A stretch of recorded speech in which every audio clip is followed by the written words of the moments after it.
Chapter 29. Before the housemaid had lit their fire the next day, or the sun gained any power over a cold, gloomy morning in January, Mary Ann, only half-dressed, was kneeling against one of the window-seats for the sake of all the little light she could command from it, and writing as fast as a continual flow of tears would permit her. In this situation, Eleanor, roused from sleep by her agitation and sobs, first perceived her, and after observing her for a few moments with silent anxiety, said in a tone of the most considerate gentleness, "Mary Ann, may I ask—" "No, Eleanor," she replied, "ask nothing. You will soon know all." The sort of desperate calmness with which this was said lasted no longer than while she spoke, and was immediately followed by a return of the same excessive affliction.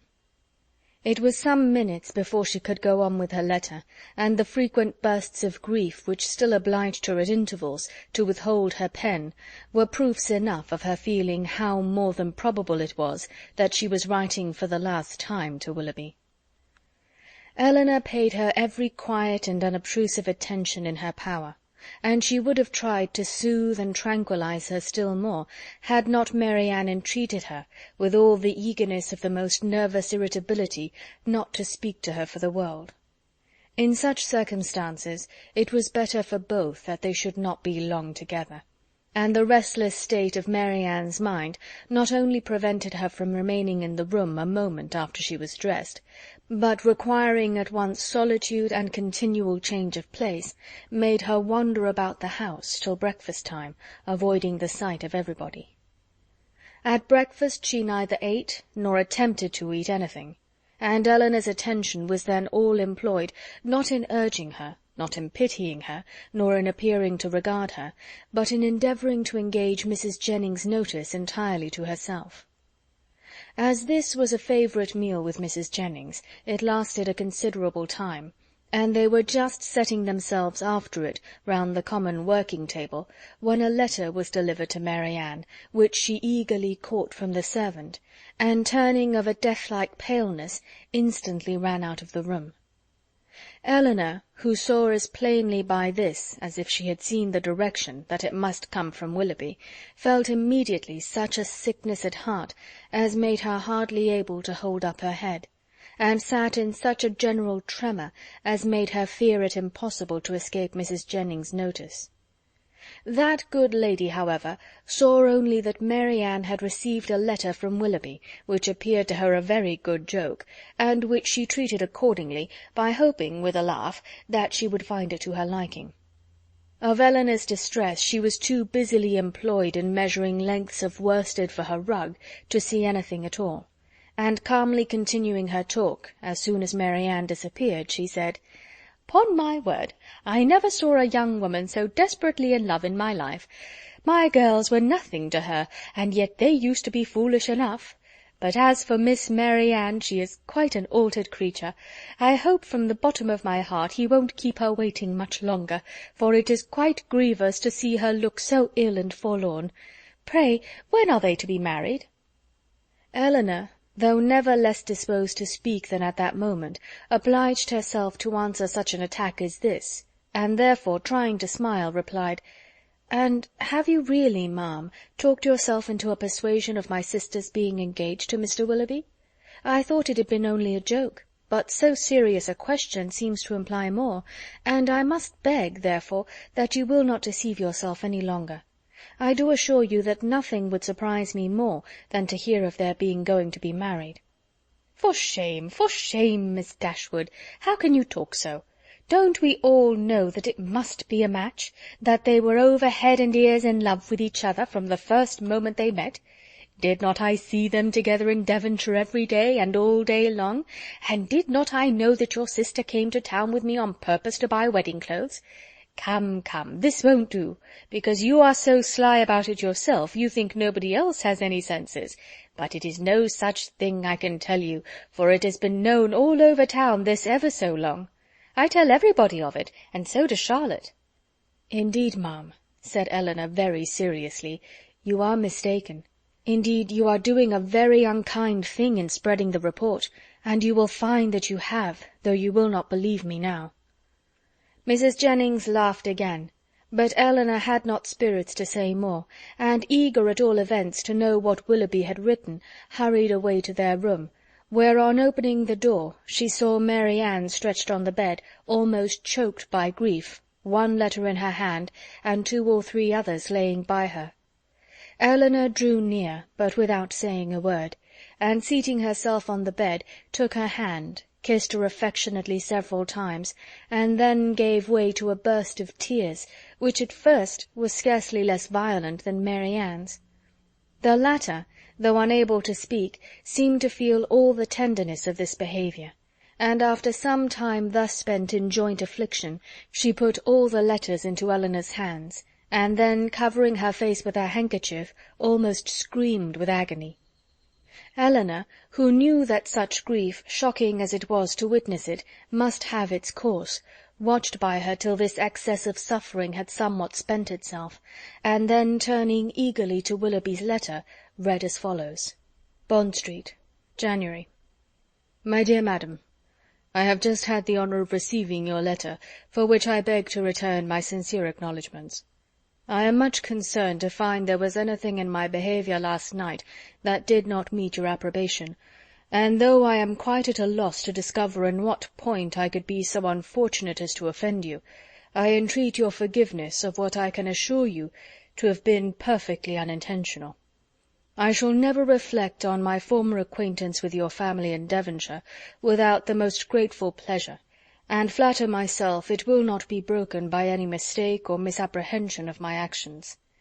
My esteem for your whole family is very sincere, but if I have been so unfortunate as to give rise to a belief of more than I felt or meant to express, I shall reproach myself for not having been more guarded in my professions of that esteem. That I should ever have meant more you will allow to be impossible, when you understand that my affections have been long engaged elsewhere, and it will not be many weeks, I believe, before this engagement is fulfilled. It is with great regret that I obey your commands in returning the letters with which I have been honoured from you, and the lock of hair which you so obligingly bestowed on me. I am, dear madam, your most obedient, humble servant, John Willoughby. With what indignation such a letter as this must be read by Miss Dashwood may be imagined.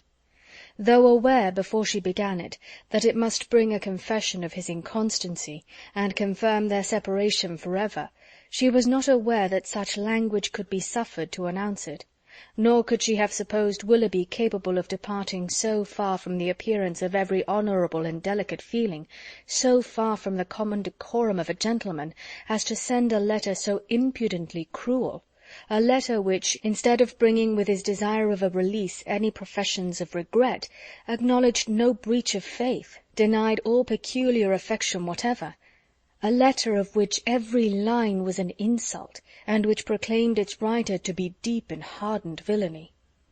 She paused over it for some time with indignant astonishment, then read it again and again, but every perusal only served to increase her abhorrence of the man, and so bitter were her feelings against him that she dared not trust herself to speak, lest she might wound Mary Ann still deeper by treating their disengagement not as a loss to her of any possible good, but as an escape from the worst and most irremediable of all evils, a connection for life with an unprincipled man, as a deliverance the most real, a blessing the most important. In her earnest meditations on the contents of the letter, on the depravity of that mind which could dictate it, and probably on the very different mind of a very different person, who had no other connection whatever with the affair than what her heart gave him with everything that passed, Eleanor forgot the immediate distress of her sister, forgot that she had 3 letters on her lap yet unread, and so entirely forgot how long she had been in the room, that when on hearing a carriage drive up to the door she went to the window to see who could be coming so unreasonably early, she was all astonishment to perceive Mrs. Jennings's chariot, which she knew had not been ordered till 1. Determined not to quit Mary Ann, though hopeless of contributing at present to her ease, she hurried away to excuse herself from attending Mrs. Jennings, on account of her sister being indisposed. Mrs. Jennings, with a thoroughly good-humoured concern for its cause, admitted the excuse most readily, and Eleanor, after seeing her safe off, returned to Mary Ann, whom she found attempting to rise from the bed, and whom she reached just in time to prevent her from falling on the floor, faint and giddy from a long want of proper rest and food. For it was many days since she had any appetite, and many nights since she had really slept. And now, when her mind was no longer supported by the fever of suspense, the consequence of all this was felt in an aching head, a weakened stomach, and a general nervous faintness. A glass of wine, which Eleanor procured for her directly, made her more comfortable, and she was at last able to express some sense of her kindness by saying, "Poor Eleanor, how unhappy I make you!" "I only wish," replied her sister, "there were anything I could do which might be of comfort to you." This, as everything else would have been, was too much for Mary Ann, who could only exclaim, in the anguish of her heart, "Oh, Eleanor, I am miserable indeed," before her voice was entirely lost in sobs. Eleanor could no longer witness this torrent of unresisted grief in silence. "Exert yourself, dear Mary Ann," she cried. "If you would not kill yourself and all who love you, think of your mother. Think of her misery while you suffer. For her sake you must exert yourself." "I cannot, I cannot," cried Mary Ann. Leave me if I distress you. Leave me, hate me, forget me, but do not torture me so. Oh, how easy for those who have no sorrow of their own to talk of exertion! Happy, happy Eleanor! You cannot have an idea of what I suffer." "Do you call me happy, Mary Ann? Oh, if you knew! And can you believe me to be so while I see you so wretched?" Forgive me," throwing her arms around her sister's neck. "I know you feel for me. I know what a heart you have. But yet you must be happy. Edward loves you. What can do away with such happiness as that?" "Many, many circumstances," said Eleanor solemnly. "No, no, no," cried Mary Ann wildly. "He loves you, and only you. You can have no grief."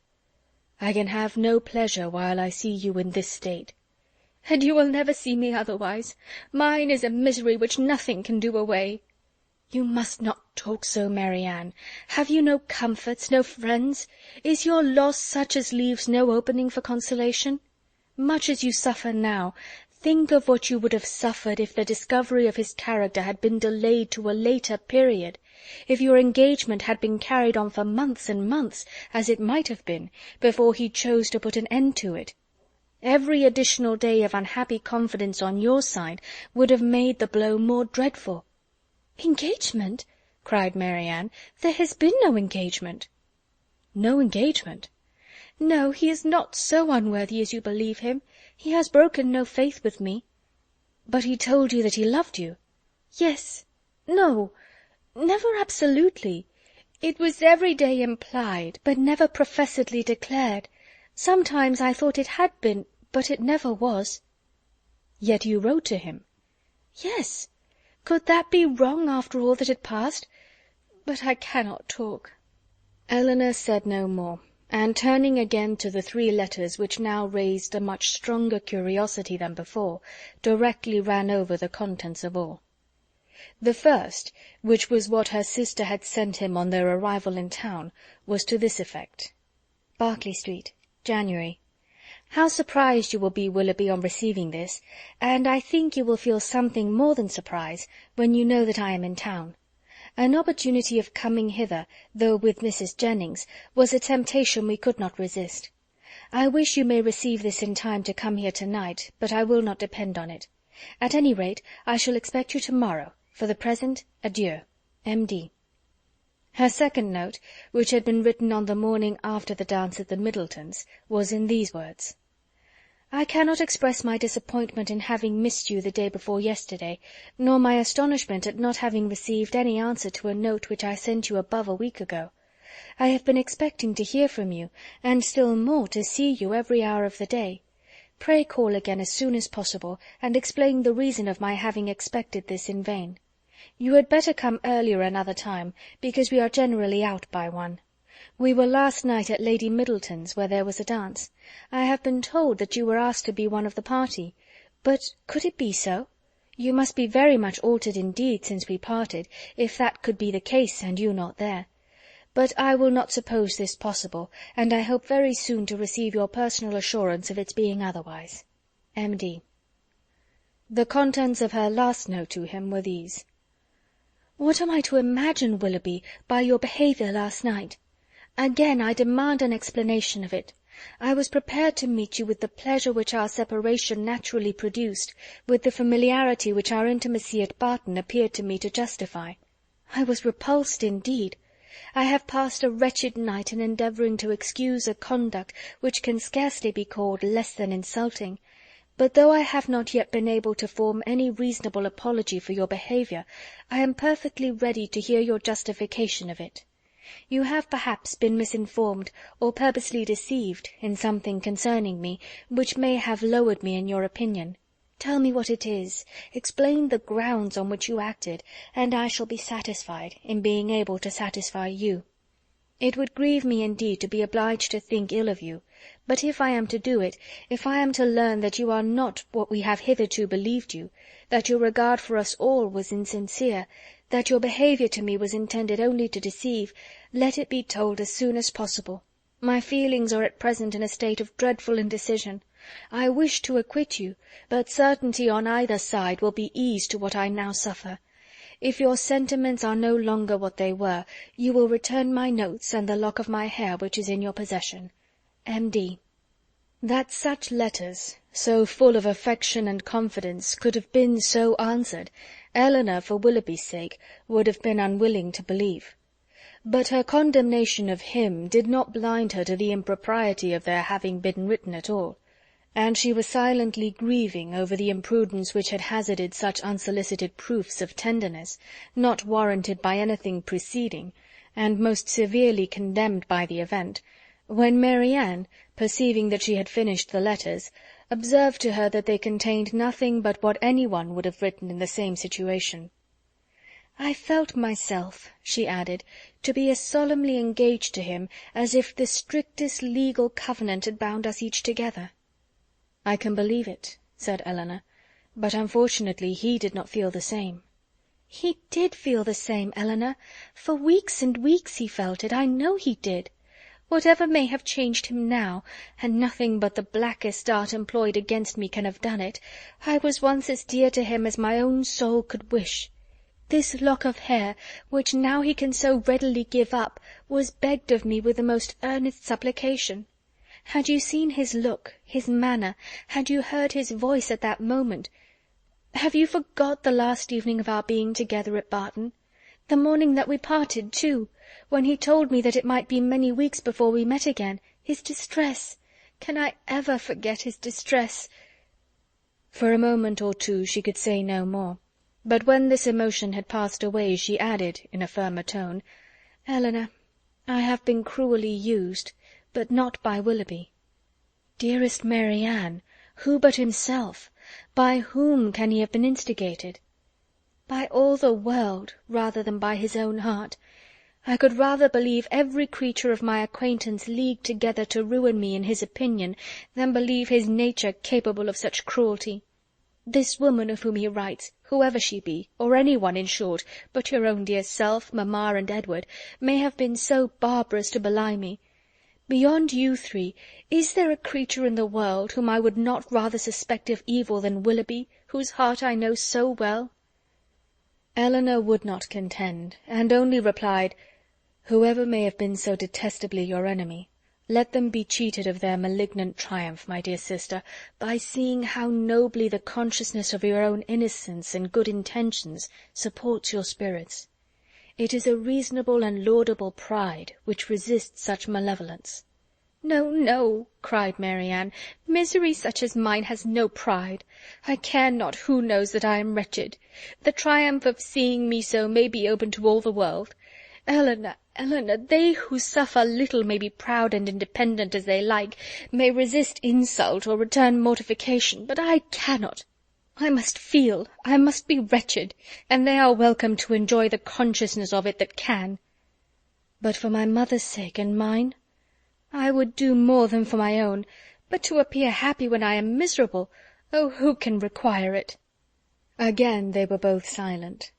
Eleanor was employed in walking thoughtfully from the fire to the window, from the window to the fire, without knowing that she received warmth from one or discerning objects through the other; and Mary Ann, seated at the foot of the bed, with her head leaning against one of its posts, again took up Willoughby's letter, and, after shuddering over every sentence, exclaimed, "It is too much! Oh, Willoughby, Willoughby, could this be yours? Cruel, cruel! Nothing can acquit you. Eleanor, nothing can. Whatever he might have heard against me, ought he not to have suspended his belief? Ought he not to have told me of it, to have given me the power of clearing myself? The lock of hair," repeating it from the letter, "which you so obligingly bestowed on me, that is unpardonable. Willoughby, where was your heart when you wrote those words? Oh, barbarously insolent! Eleanor, can he be justified?" "No, Mary Ann, in no possible way." "And yet this woman, who knows what her art may have been? How long it may have been premeditated, and how deeply contrived by her? Who is she? Who can she be? Whom did I ever hear him talk of as young and attractive among his female acquaintance? Oh, no one, no one! He talked to me only of myself." Another pause ensued. Mary Ann was greatly agitated, and it ended thus: "Eleanor, I must go home. I must go home and comfort mamma. Can we not be gone to-morrow?" "To-morrow, Mary Ann?" "Yes, why should I stay here? I came only for Willoughby's sake. And now who cares for me? Who regards me?" "It would be impossible to go to-morrow. We owe Mrs. Jennings much more than civility, and civility of the commonest kind must prevent such a hasty removal as that."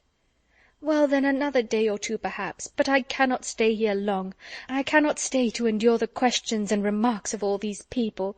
The Middletons and Palmers, how am I to bear their pity?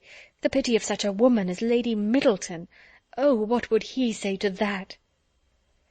Eleanor advised her to lie down again, and for a moment she did so, but no attitude could give her ease, and in restless pain of mind and body she moved from one posture to another, till, growing more and more hysterical, her sister could with difficulty keep her on the bed at all, and for some time was fearful of being constrained to call for assistance. Some lavender drops, however, which she was at length persuaded to take, were of use, and from that time till Mrs. Jennings returned, she continued on the bed quiet and motionless. Chapter 29